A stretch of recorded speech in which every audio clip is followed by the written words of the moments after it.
여러분 안녕하세요. 오늘은 해양수산 분야의 공공기관 중에서도 부산항만공사에 대해서 살펴보겠습니다. 음, 부산항만공사 여기 나와 있다시피 BPA라고 이렇게 줄여서 표현을 하고 있습니다.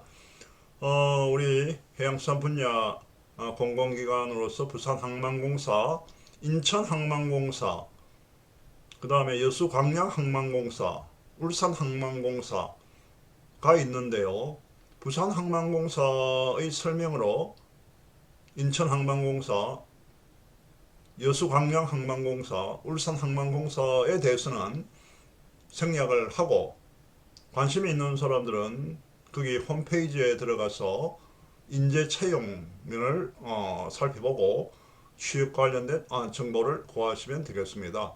부산항만공사의 인재 채용에 대해서 여기 소개되고 있는데요. 요거는 지난 3월에 등록된 자료입니다. 물론 이 할 때마다 모집하는 분야와 인원수도 틀린데 제가 미리 항만공사의 채용 공고 중에서 그래도 좀 소개를 할 만한 것이 이것이기 때문에 이 자료를 이렇게 살펴보겠습니다. 여기 보다시피 분야는 뭐 사무, 기술, 기능의 그 신입 사원과 그 다음에 사무 분야의 경력 사원 이렇게 모집하는 거로 지난 3월에 나왔고요. 그 다음에 지원 자격으로 공통적인 부분, 그 다음에 모집 분야별로 이렇게 나오는데 영어 성적이 미리 이렇게 나와 있네요. 우리 이 BPA에 지원하려면 영어 성적을 미리 좀 올려놓고 있는 게 필요하겠습니다. 여기 보다시피 유효 기간 또 있네요. 대체로 2년 아닙니까? 2022년 3월 31일 입사 지원서 접수 마감일이기 때문에 최종 합격자 발표일 기준 유효 기간 내 국내 정기 시험에 한해서 인정한다. 기간이 우리가 음식에도 상미 기한이 있다시피 이런 시험의 성적에도 기한이 있음을 알고요. 뭐 토익이라든지 탭스 서울대학에서 하는 거, 그 다음에 토플 인터넷 베이스드 테스트하고 PBT. 요즘 PBT 하는 쪽은 거의 없죠. 페이퍼 종이로 이렇게 토플 시험 치는 경우는 아마 우리나라는 이제 없을 거로 생각합니다. 뭐 이게 있는지 없는지 뭐 알고 있는지 잘 모르겠네요. 그 다음에 여기 다른 성적도 이렇게 나오는데 토익 성적이 그래도 가장 무난하게 여러분들이 시험을 칠 수 있는 그런 종류이기 때문에 토익 700점은 넘어야 되는 것으로 이렇게 나와 있습니다. 그 다음 안전 토목, 뭐 항해, 그 다음에 회계. 이 회계를 보게 되면 공인회계사 자격증, CPA, 그 다음에 세무분야 세무 자격증, 이런 경력이 있는 자, 이런 경력 쪽이기 때문에 그렇고, 사무 쪽에서는 이 신입의 경우에, 그렇게 요구하는 기준은 특별히 한 것이 없는 것으로 이렇게 나와 있습니다. 여하튼, 이 부산항만공사의 채용에 대해서 먼저 살펴봤고요. 이 부산항만공사에 대해서 그럼 어떠한 일을 하는지 여러분들과 함께 하나씩 보겠습니다. 여기 이런 말을 쓰고 있네요. 글로벌 허브 포트, 허브라고 하는 것은 우리가 뭐 허브 향기 나는 허브차 이런 것이 아니고 HUB 이거는 여러분들이 자전거를 보면은 자전거 이 살이 있고 중간에 축이 있습니다. 그 중간에 있는 축과 같은 것을 우리가 허브라고 하고 국제 물류에 있어 가지고 허브 앤 스포크 방식의 그 운송 체계, 그 다음에 포인트 투 포인트 방식의 운송 체계가 있는데 우리가 거점 항만으로서는 이 허브 항의 기능을 갖추자 이렇게 이야기를 많이 하죠. 월드 클래스 포트. 부산의 뭐랄까 미래의 그 조감도랄까요? 이게 나오네요. 세계를 연결하는 글로벌 항만 기업 BPA 주요 서비서. BPA는 이 무슨 약자냐? 부산 포트 오소리티의 약자입니다. 자, 여기 한번 보도록 하겠습니다. 기관 소개 한번 봅시다. BPA의 개요. 세계를 연결하는 글로벌 허브 항만 기업. BPA를 어떻게 표현하고 있습니까? 기업이라고 이렇게 표현하고 있다는 것에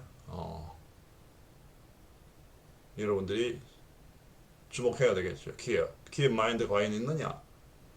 공공기업으로서 공공성도 유지하면서도 공기업이 기업적인 그런 특성도 띄어야 되겠죠.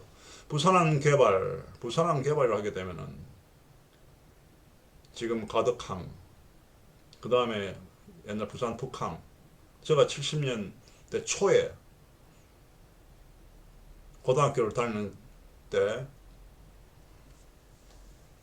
동대 신동에 있는 고등학교를 다녔는데요. 부산에 그 당시 서면 근처에서 버스를 타고 갈 경우에 이 아침에는 어떤 버스를 타지만은 저녁에는 항상 이 부두로 해가 오는 그런 버스를 타고 자주 왔습니다.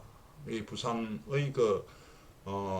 부두의 전경이랄까요? 그것을 좀 더 보고 싶었기 때문에 그래 했는데, 여하튼 부산이 세계를 연결하는 글로벌 도시로서 그 항만을 끼고 있는 이 부산의 글로벌 도시를 이렇게 나아가는데 부산항의 역할이 정말 지대하다고 이렇게 볼 수가 있겠습니다. 그래서 사업 범위는 항만 시설을 개발하고 항만을 관리하고 항만을 운영하고 항만뿐만 아니라 항만 배후단지 힌틀랜드의 조성이라든지 어떻게 부지를 조성할 것이며 그것을 어떻게 관리 운영하며 그리고 이 항만을 같이 재개발할 것이냐, 부산의 북항을 어떻게 재개발할 것이냐. 앞으로 부산 북항의 재개발 문제는 정말 시민들의 그런 의견과 우리 국민의 의견도 함께 포함이 되어야 되지 않겠습니까? 저는 BPA가 되기 전에 항상 언론에다가 이야기했습니다만 부산이 항만의 주체가 누구냐? 가버넌스입니다. 지금 요즘 이야기 ESG에서 가버넌스. 항만을 국가가 운영하느냐?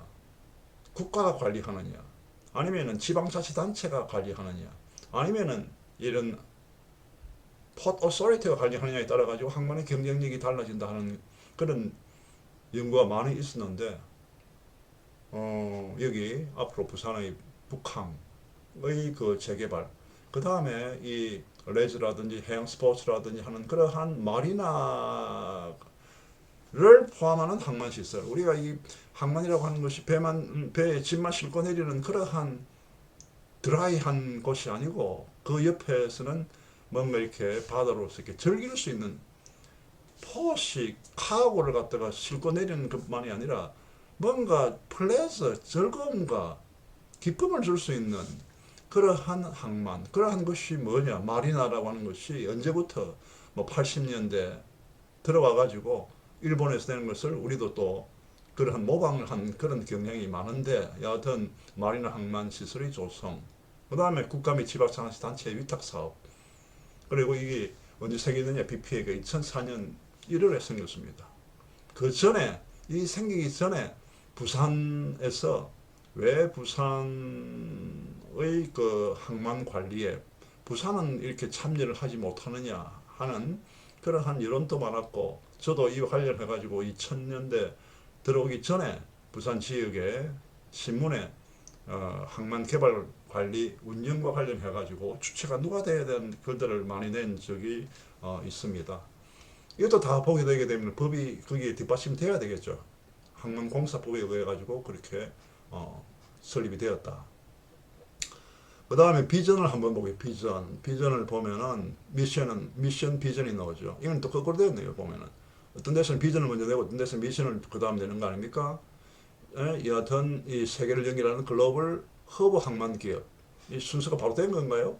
부산항을 경쟁력 있는 해운물 중심기지로 확산하여 이 국민 경제 발전에 이바지하자 하는 그런 미션. 그 다음에 이것을 실행하기 위해서 어떤 핵심 가치, 코어 밸류를 갖추어야 되느냐 할 때 창조 전문성 혁신과 도전, 고객 지향 협력, 그 다음에 이 경영 방침으로서는 혁신 경영, 안전 경영, 글로벌 경영, 참 좋은 말입니다. 이노베이티브하고 그 다음에 세이프하고 그 다음에 글로벌 하면서 최근에 전 세계적으로 붐을 일으키고 있는 ESG 경영, environment, 환경, sustainable, 그 다음에 governance 하는 그런 경영 방침을 갖추자.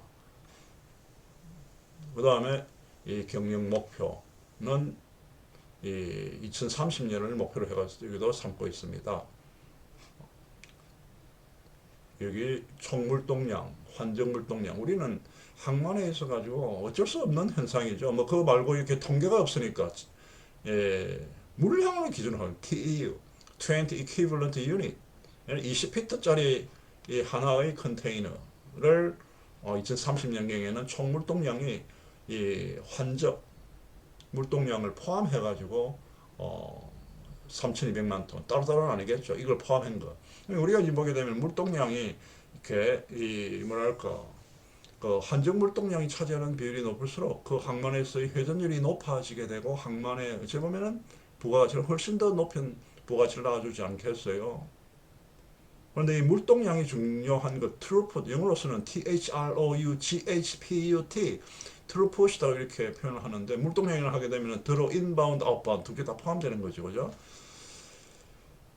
그렇지만 이 물동량보다도 경영 목표를 뭐로 삼아야 되느냐, 앞으로. 이 항만에서, 부산항에서 발생된 value added, 부가가치가 얼마냐는 것이 더 중요한 목표가 되어야 될 것입니다. 그 다음에 이 4대 전략은 항만의 미래 가치를 혁신하고 항만 경쟁력을 강화하고 BPA형 ESG 실현, 그 다음에 고객 중심 경영 체계, 그렇게 이 나가는데 12가지의 전략 과제를 추진하겠다 하는 그런 목표를 가지고 있는 최고 수준의 항만 서비스, 미래형 항만, 항만 인프라 고도화하고 그다음 배구 단지의 고부가가치 가치화.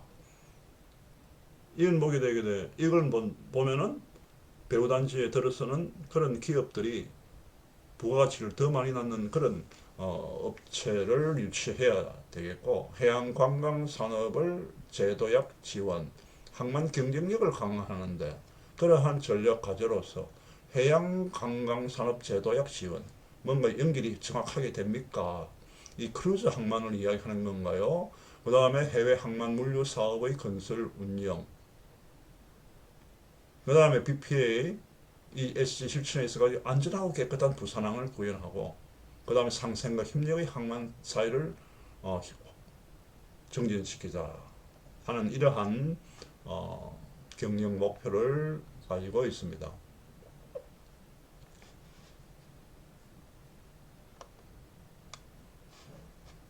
최고 경영자에 대한 인사말이 나오고요. 그 다음에 이 주요 사업을 보도록 하겠습니다. 부산항의 모습입니다. 부산항의 모습. 이 참 여기 보다시피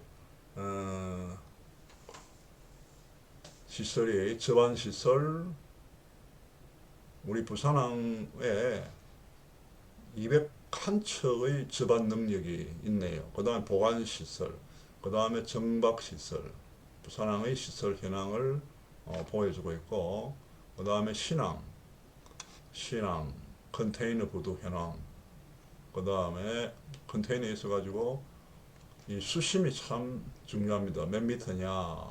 여기 보세요. 컨테이너 신항의 부두 현황이 1부도, 줄여가지고 뭐 PNIT입니까? 신항 2부도, 신항 3부도, 신항 4부도, 신항 5부도, 신항 6부도 컨테이너 부두로 이렇게 되어 있는데, 여기에 그 항만을 누가 운영하고 있느냐?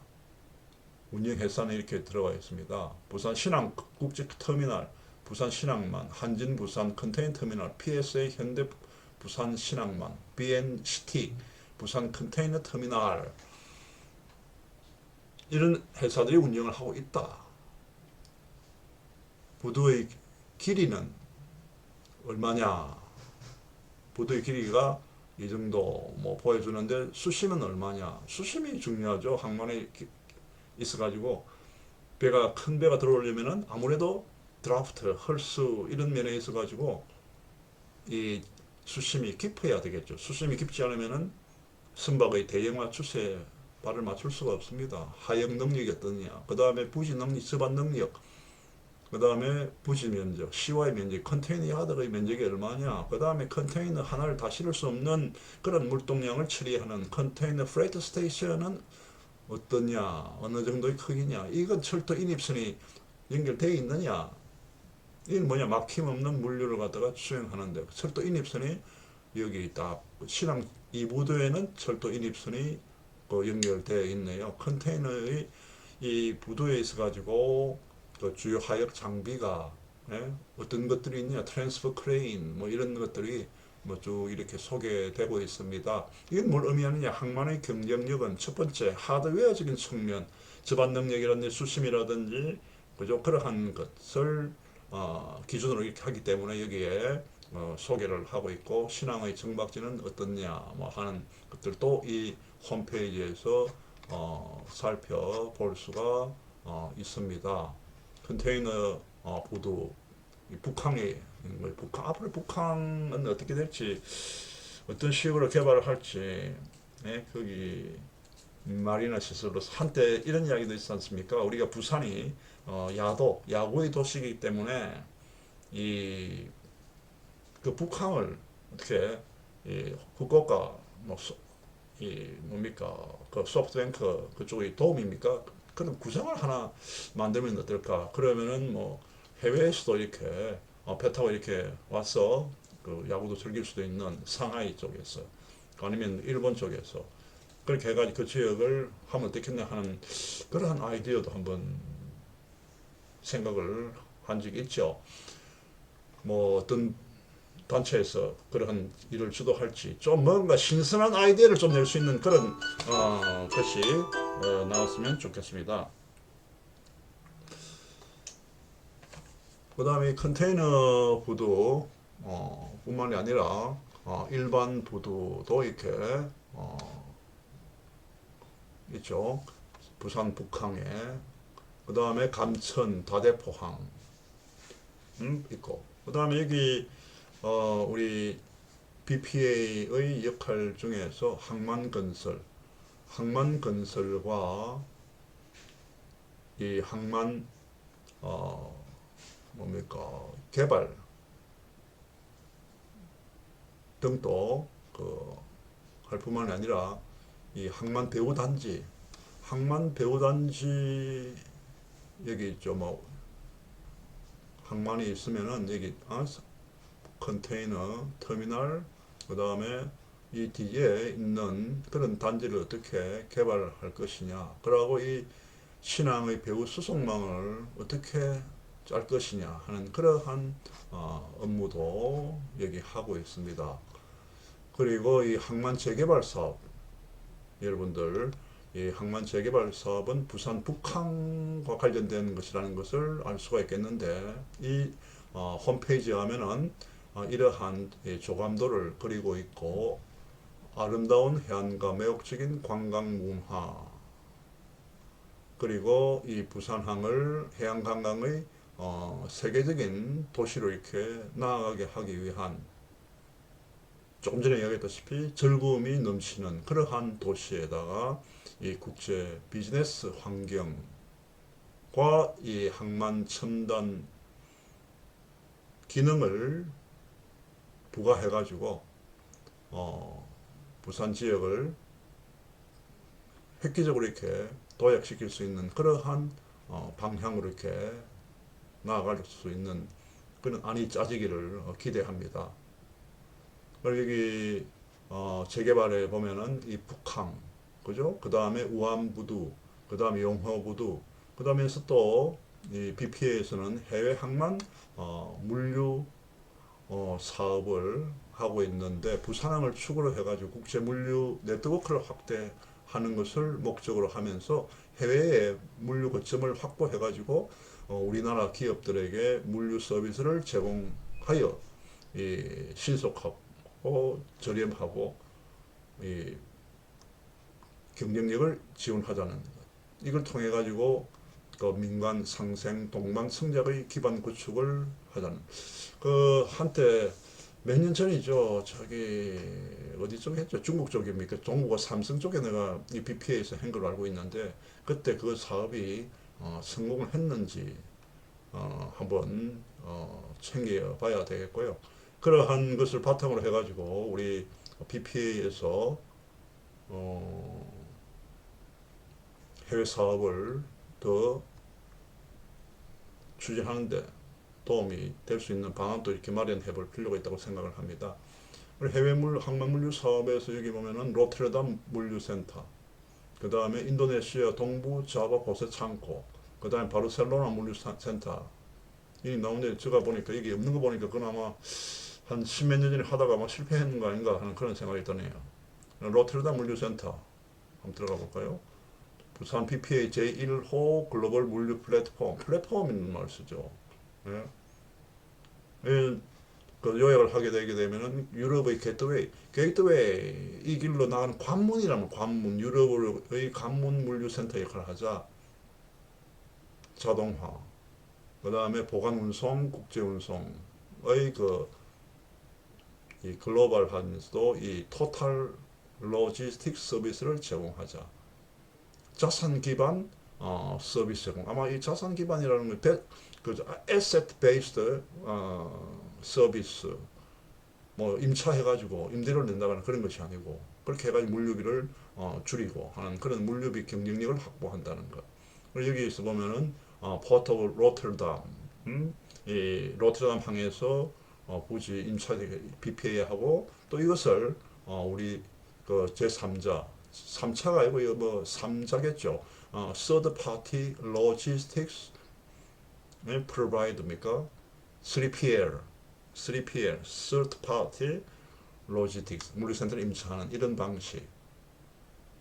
물류센터 참 옛날 학생도 데리고 이런 데 많이 보러 다녔습니다. 그리고 여기 인도네시아 이렇게 되어 있네요.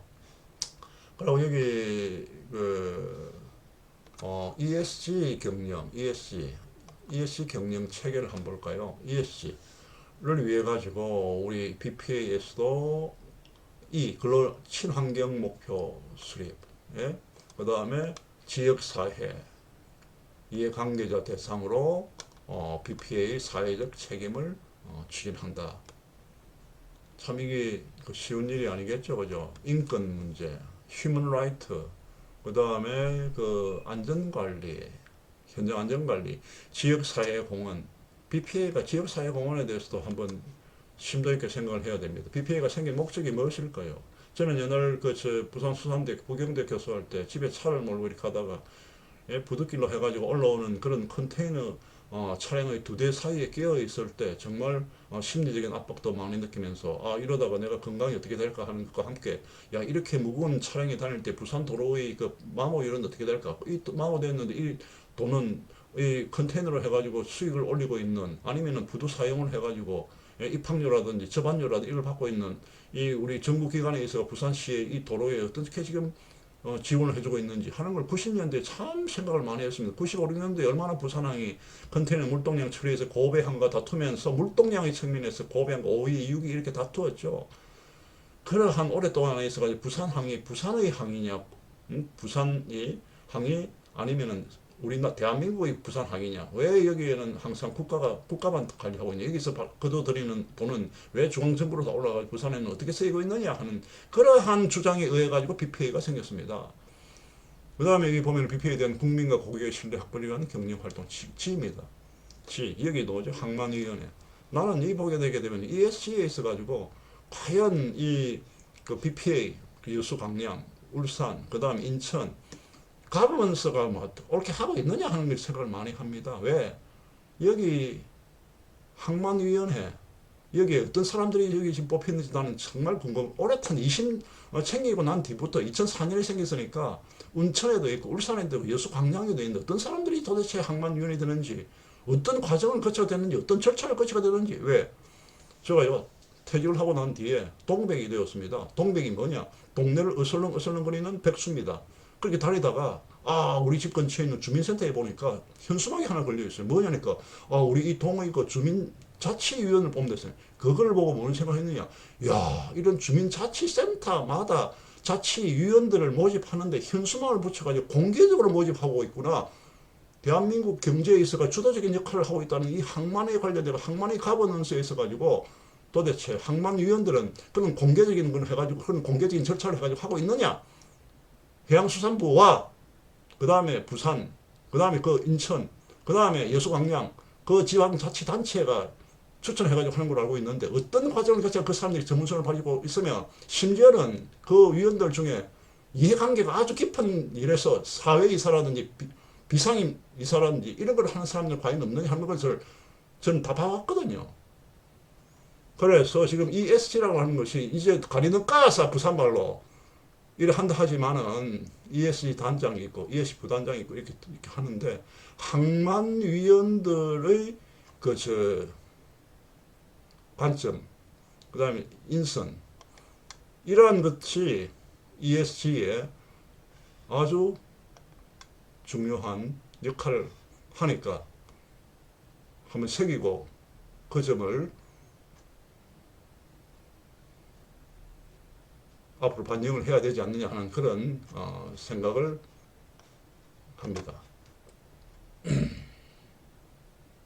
여기 보니까 ESG 경영체계에 제가 작년만 들어갔을 때 작년에 이런 게 없었던 것 같아요. 이 홈페이지에 항만위원회 전문성 활용이라고 되어 있네요. 그런데 아주 새롭게 ESG 하니까 ESG에 있어가지고 그러면 그 자체에서 이 가버넌스 문제냐, 이것이 상급기관에서 완전히 가버넌스를 분리됐느냐 하는 문제와, 예? 해양수산부로부터 완전히 ESG가 가버넌스가 독립적으로 하고 있느냐, 아니고 그 다음에 또 보게 되면 그 안에 있는 이 항만위원회의 위원 설치가 BPA에서 하느냐, 이 사람들 뽑는 것이 여기에 2021년 4월에 신설되었다고 나오네요. 항만위원회 소위원회 구성, 예? 이 소위원회 위원장이 있고 이렇게 한다는데 여하튼 참 잘하는 일이라고 이렇게 생각을 하는데 더 이상 하고 싶은 이야기가 많습니다만은 생략을 하겠습니다. 앞으로 이 가버넌스에 있어가지고 특히 생각을 해야 되고 한번 생각해 보세요. 동네 주민센터에서도 그 동네 주민센터의 동장이 있고 그 동장 위에 구청장이 있고 그 구청장 위에 시장이 있고 그 시장 위에도 그게 지방자치단체 아닙니까? 그런데 그 자치위원회 동네에서도 25명이 우리 동네에 살고 있는 이 동백이 지나면서 볼 때도 그런 것을 공개적으로 해가 뽑는데 왜 이 국가 경제에 중요하다는데 어떤 사람들을 어떻게 전문성 있는 사람 뽑는지에 대한 그런 거 공개를 하지 않습니까? 이 점은 하루빨리 고쳐야 됩니다.